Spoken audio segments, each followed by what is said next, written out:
Le groupe de travail, premièrement, n'est pas du tout arrêté, c'est-à-dire qu'on fonctionne avec des périodes de veille. C'est-à-dire que si le protocole qui vient d'être mis en place avait de nouveau des trous dans la raquette, on se réunit tous les 6 mois et on peut se réunir à fréquence plus élevée si la nécessité s'en faisait sentir. Et on corrigerait en permanence l'évolution, mais on y reviendra sur les travaux après.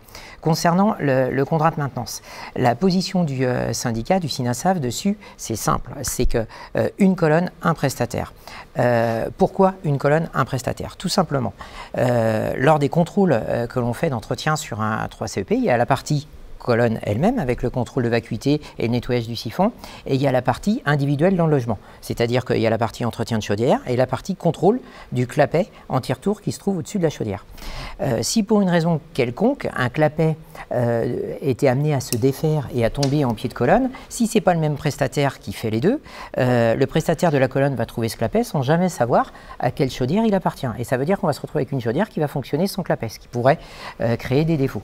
Donc, la position du syndicat dessus est une position de bon sens, tout simplement, c'est une colonne, minima un prestataire, c'est-à-dire c'est le même prestataire qui fait la colonne et toutes les chaudières de raccorder sur la colonne.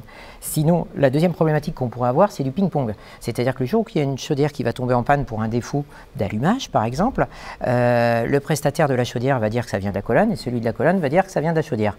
Et donc le client va faire ping-pong entre les deux et ça serait pas bénéfique pour la profession.